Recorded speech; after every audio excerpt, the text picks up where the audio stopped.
First diary sessions are finally here, and I have to say, these housemates are already giving us a glimpse into who they really are. Some are strategic, some are emotional, and some already have me asking questions. Let's get into it. Let's start with Abby. After the nomination show last night, Head of House Chimsom gathered everyone to address the lack of structure in the house. He gave every housemate an opportunity to speak. Interestingly, Abby, didn't contribute anything while everyone else was speaking. She simply helped pass the totem around. Now remember, the housemates had been awake for over 24 hours since the launch. Everyone was exhausted and eager to get some sleep. The meeting was already ending, people had stood up and started leaving, when Abby suddenly decided she wanted to speak. Unfortunately, by then, nobody was paying attention anymore. Instead of letting it go, Abby became upset and announced that she was no longer interested in being the deputy head of house. Honestly, that surprised me. Big Brother gave you that position. The housemates didn't appoint you, and Chimsom didn't hand you the title. So why resign from a responsibility simply because people didn't stop to listen after the meeting had already ended? To me, that raised questions about leadership and emotional control. The good thing, though, was what happened during her diary session. Abby admitted she had realized she was learning from the experience. I genuinely loved hearing that. Growth is what Big Brother is all about. Now, saying you've learned is one thing. The real test is whether we'll actually see that growth in the coming weeks. Abby also revealed that she feels Chimsom doesn't really respect her as deputy head of house. On the Gambit twist, she made it clear that she's in the house for 160 million naira. Aiku's diary session gave us a more emotional side of him. He admitted he hasn't been able to sleep because back home, he and his partner usually talk themselves to sleep every night. He also shared something interesting. According to him, women often see him as someone they want to baby. He ended by saying he's open to getting to know the ladies in the house, but strictly on a platonic level. He also admitted that life has made it difficult for him to express emotions. In fact, he joked that annoying him would be almost impossible. Smart. Very intelligent guy. Barry had one of the most interesting takes on the Gambit twist. Unlike many people who are worried losing the chance to win 160 million, Barry actually thinks becoming a Gambit is a good idea. His reasoning? What if you're evicted early? If that happens, you've lost both the prize money and the opportunity to showcase yourself. For him, staying in the house for all 71 days is more valuable. I honestly think that's a very practical way of looking at it. Immediately after his diary session, Big Brother's cameras caught Tram and Bluetopia spending some cozy moments together. Then Tram jokingly said he doesn't mind his girl being obsessed with him. Could we already be watching the beginning of a new ship? Only time will tell. Belle said one thing stood out. She believes some housemates give her dirty looks. When Big Brother suggested they might simply be admiring her, she completely disagreed. According to her, her instincts tell her those looks aren't admiration, they're giving messy. And honestly, I found her response hilarious when Big Brother asked what she intended to do about it. She simply said nothing. Backbiters belong behind you anyway. Confidence level, 100. While Kamzi's diary session paused, Big Brother showed us a conversation that caught my attention.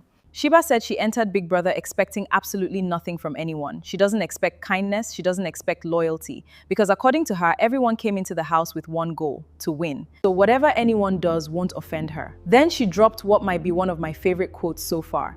She said the dumbest thing anyone can say is, "That's just who I am." According to Sheba, everything about us grows while we're alive. So why shouldn't our character grow too? I completely agree with that. Flora's biggest challenge right now is her voice. She told Big Brother she's worried because her voice is part of her identity. Without it, she doesn't feel she can truly show theme. She also admitted something that really made me pause. Everyone has been nice to her, and that actually makes her uncomfortable. She's convinced the kindness is fake. Now here's my own observation. Flora reminds me so much of Imisi, the winner of BBNaija Season 10. One minute she's speaking very intelligently, the next minute she's speaking pidgin and acting almost naive. Is this strategy? Is that genuinely who she is? It's still too early to tell, but I'm definitely watching her closely. Finally, let's talk about Martin. First of all, happy birthday to him. Big Brother celebrated him with cake, snacks, and drinks. Martin also made an interesting observation about Kivo. He thinks Kivo is too emotionally expressive. Martin says he will rather stay away from him. On the Gambit twist, Martin had one of my favorite responses. He admitted he came for the 160 million naira. But money can always be made. The opportunity to be on Big Brother Naija, that only comes once in a lifetime. For him, staying until the final day, Kamsi finally admitted to Big Brother that she has a crush on Araga. But what caught my attention wasn't just the crush, it's why she likes him. According to Kamsi, Ara comes across as a calm, submissive man, and that's exactly her type. She revealed that she prefers to be the dominant one in a relationship, so Araga naturally caught her attention. The only problem? She believes Araga is already emotionally invested in Godessa. Interestingly, Kamsi doesn't think the feelings are mutual. She feels Godessa is the one in control of whatever is happening between them, while Araga is the one doing all the chasing. Because she genuinely likes Godessa as a person, Kamsi says she has decided not to pursue her feelings for Araga. Then Big Brother decided to do what Big Brother does best, stir the pot. When Kamsi claimed Araga was her first crush in the house, Big Brother reminded her that it might actually be her second. She looked confused for a moment before suddenly remembering Chimsom. She quickly laughed it off and explained that she never really had a crush on him. She simply thought he was handsome, while she prefers quiet, relaxed men. According to her, it could have developed into something more if Chimsom had been her type. Her problem? She says Chimsom talks too much. He's too energetic and too active, while she prefers quiet. Mercedes also had plenty to tell Big Brother. She revealed that the head of house actually stopped a serious fight from breaking out. And surprisingly, she would have been right in the middle of it. What caused the issue? A used sanitary pad. Mercedes said someone had used the pad and left it in plain sight. She was already frustrated that some housemates refused to wash their plates and keep leaving half-empty water bottles all over the house. But finding a used pad lying around was simply the last straw. She admitted she was ready to inspect every female housemate to find out who was responsible. According to Mercedes, anyone who refused to cooperate would have had a serious problem with her. Thankfully, the head of house stepped in and advised her against it before the situation escalated.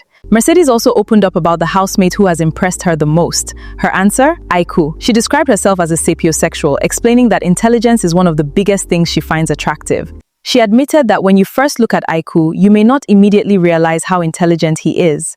But once he starts talking, she says his wisdom completely changes your perception of him.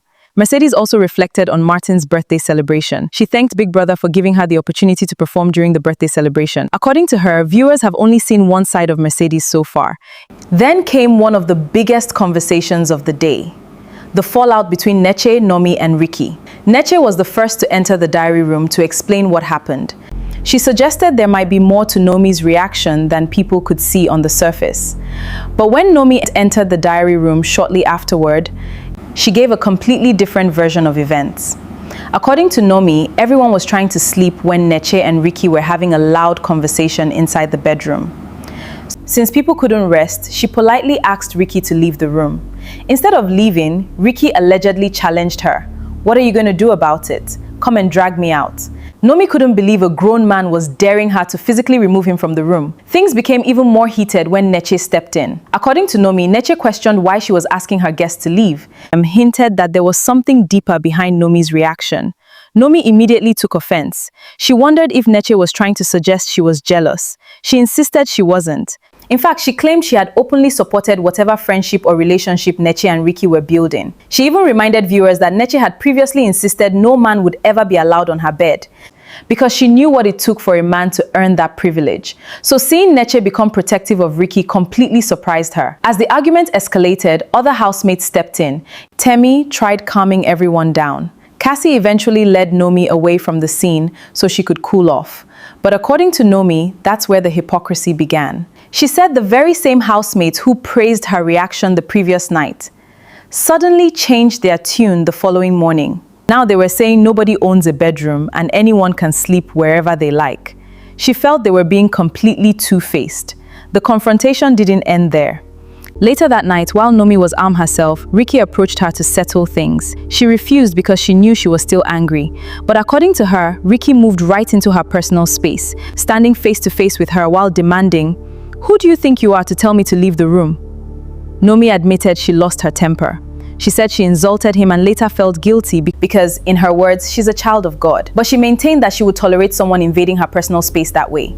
She also questioned why some housemates suddenly claimed Ricky had done nothing wrong when they had witnessed him pointing his fingers directly in her face argument. For Nomi, the most painful part wasn't even Ricky's behavior. It was Neche implying there was some hidden motive behind her actions.